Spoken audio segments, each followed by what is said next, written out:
ప్రభుత్వం జర్నలిస్టుల రక్షణ చట్టాన్ని వెంటనే తేవాలని ఏపీయూడబ్ల్యూజే రాష్ట్ర ఉపాధ్యక్షుడు చావా రవి డిమాండ్ చేశారు. చిత్తూరు జిల్లా వీకోట ఆంధ్రజ్యోతి విలేకరి జగన్మోహన్ రెడ్డి హత్యపై ఆయన తీవ్ర ఆందోళన వ్యక్తం చేశారు.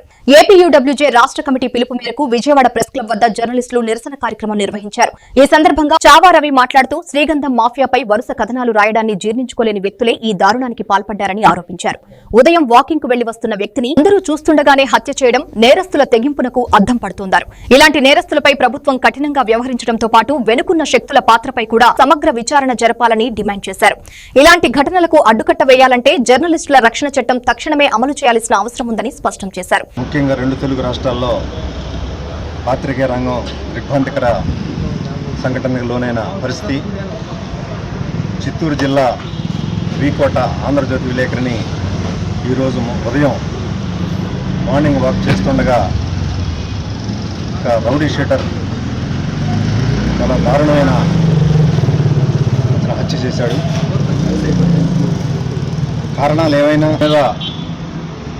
గత కొద్ది రోజులుగా ఆంధ్రజ్యోతి విలేకరి శ్రీగంధం చెట్లకు సంబంధించి శ్రీగంధం వ్యాపారానికి సంబంధించి ఆ ప్రాంతంలో మాఫియా చేస్తున్న ఆగడాలని అనేక వేస్తాల రూపాల్లో ఆయన ప్రజలకు తెలియజేయడం జరిగింది.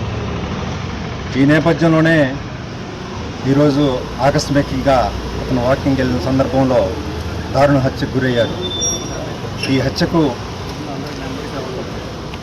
హత్య చేసిన వారిని, ఈ హత్యకు వెనకగల కారణాలని పోలీసు దర్యాప్తు నిర్వహించి తక్షణమే అరెస్ట్ చేయాలని ఏపీయూడబ్ల్యూజే డిమాండ్ చేస్తూ ఉంది.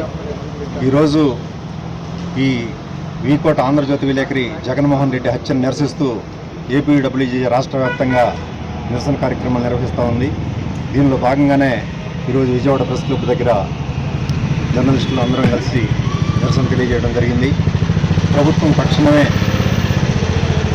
ఈ జగన్మోహన్ రెడ్డి ఎవరైతే హత్య చేశారో హంతకుడిని అరెస్ట్ చేయడంతో పాటు దీని వెనకున్న కారణాలేంటి, దీని వెనక ఎవరున్నారు, ఈ మాఫియా వెనక ఎవరి హస్తం ఉంది అనేది నిగ్గుదేల్చాల్సిన అవసరం ఉంది. ఆ దిశగా పోలీసులు దర్యాప్తు చేయాలని డిమాండ్ చేస్తూ ఉన్నాం. అలాగే జర్నలిస్టుల మీద ఇటీవల దాడులు పెరుగుతూ ఉన్నాయి. ఈ దాడుల నివారణకి మేము ఎప్పటి నుంచో ఓ భద్రతా చట్టాన్ని ప్రత్యేకంగా తీసుకురావాలని డిమాండ్ చేస్తూ ఉన్నాం. ఆ దిశగా కూడా ప్రభుత్వం చర్యలు తీసుకోవాలని విజ్ఞప్తి చేస్తూ ఉన్నాం. ఈ రౌడీజము, స్మగ్లర్ల అరాచకాలు తగ్గాయి. కానీ ఈరోజు ఎవరైతే ఆంధ్రజ్యోతి విలేకరి ఈ ఎర్రచందనం స్మగ్లర్ల గురించి వరుస కథనాలు ప్రచురించారో అది మనసులో పెట్టుకొని కక్ష కట్టి మరి ఈ విధంగా దారుణానికి పాల్పడి ఈరోజు వాకింగ్ వెళ్ళిన సందర్భంగా వారిని హత్య చేయడం అనేది చాలా దిగ్భ్రాంతికరం కలిగించింది జర్నలిస్టు లోకాన్ని. వీటన్నిటికి కూడా మరి పాలకులు కేంద్రంలో కానీ వివిధ రాష్ట్రాల్లో కానీ ఈ స్మగ్లర్ల ముఠాల వల్ల అనేక మంది పాత్రికేయులు హత్యలకు గురవటం, అలాగే భౌతిక దాడులకు గురవటం జరుగుతూ ఉంది. ఇండియన్ జర్నలిస్ట్ యూనియన్ అలాగే Andhra Pradesh union of working journalist కూడా గత ఎంతో కాలంగా ఒక జర్నలిస్టుల రక్షణకు ఒక ప్రత్యేక చట్టాన్ని తీసుకురావాలని చెప్పి మరి అందరికీ పాలకులందరికీ కూడా విజ్ఞాపన పత్రాలు అందజేయడం జరిగింది. కానీ ఈ పాలకులు వాళ్ళకి నిమ్మక నీరెత్తినట్టు వ్యవహరిస్తున్నారు.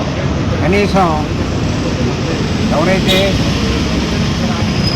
రాజ్యాంగంలో 4వ స్తంభంగా పిలువబడుతున్నారో అటువంటి జర్నలిస్టులపై మరి ఇంత దారుణంగా మరి వాళ్ళు స్మగ్లర్లు కానీ కొంతమంది రాజకీయ నాయకులు కానీ కక్షకట్టి దాడులకు పాల్పడుతున్నప్పుడు ఒక ప్రత్యేక చట్టాన్ని తీసుకురావాల్సిన అవసరం ఎంతైనా ఉంది.